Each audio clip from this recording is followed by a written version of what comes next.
গাইবান্ধার পলাশবাড়ী উপজেলা স্বাস্থ্য কমপ্লেক্সের আবাসিক কোয়ার্টারে আপত্তিকর অবস্থায় এক তরুণীকে আটক করেছে এলাকাবাসী। ঘটনাটি ঘটেছে রোববার ২ মার্চ বিকেল ৩টার দিকে। পরে পলাশবাড়ী থানা পুলিশ ঘটনাস্থলে গিয়ে তাদের দুইজনকে থানায় নিয়ে যায়। আটককৃতরা হলেন রাইসা আক্তার ১৬, পিতা হাবিবুর রহমান, পেশায় পলাশবাড়ী উপজেলা স্বাস্থ্য কমপ্লেক্সের অ্যাম্বুলেন্স চালক এবং তার বাড়ি গাইবান্ধার পলাশপাড়ায়। অন্যজন মোহাম্মদ ইমরান হাসান, পিতা জান্নাতুল করিম, পেশায় সেনাবাহিনীর সদস্য। তিনি গাইবান্ধার সাদুল্লাপুর উপজেলার ডোলবাঙ্গা জানিপুর গ্রামের বাসিন্দা। স্থানীয় সূত্রে জানা যায়, বেশ কিছুদিন ধরে হাসপাতালের কোয়ার্টারে সন্দেহজনক কার্যকলাপ চলছিল।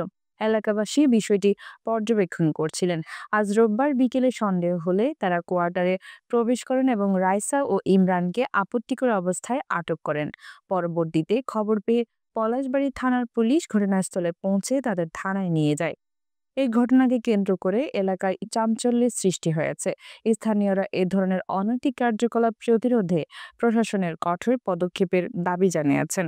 তবে উপজেলার স্বাস্থ্য ও উপপরিচালক কর্মকর্তা ডাক্তার মোহাম্মদ সালাহুদ্দিন আহমেদ খান ঘটনাটি স্বীকার করে বলেন, এরকম ঘটনা প্রথম ঘটেছে।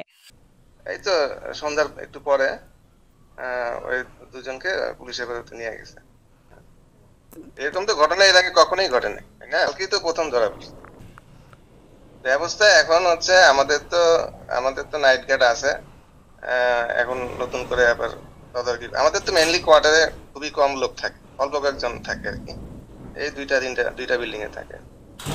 হ্যাঁ, এই দুইটা বিল্ডিং এ এখন নতুন করে জোরদার করতে হবে কারা থাকে কারা আসে। বহিরাগত লোকজন যাতে না আসে এই জন্য তো আমি উপজেলা মিটিং এও বলছি, বহিরাগত ছেলেপেলে এসে এখানে ডিস্টার্ব করে। এই জন্য প্রশাসনের সহযোগিতা আমি মিটিং এ বলছি দেওয়ার জন্য, যে মাঝে মাঝে যেন টহল দেয় পুলিশে। হেফাজতে দিয়ে দিছি, ওরা থানায় ছিল আমি যতদূর জানি। পুলিশকে জানালে তারা ঘটনাস্থলে এসে সেই তরুণীকে থানায় নিয়ে যান। এ বিষয়ে পলাশবাড়ী থানার ভারপ্রাপ্ত কর্মকর্তা ওসি জুলফিকার আলী ভুট্টো বলেন, ত্রিপলের সংবাদের ভিত্তিতে থানা পুলিশ যায় পলাশবাড়ী উপজেলা স্বাস্থ্য কমপ্লেক্স কোয়ার্টারে।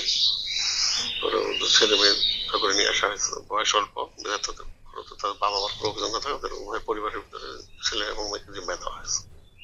স্থানীয়দের মাধ্যমে জানতে পেরে তাদের দুজনকে থানায় আনা হয়। পরে বয়স কম থাকায় বাবা মার কাছে তাদের হস্তান্তর করা হয়েছে।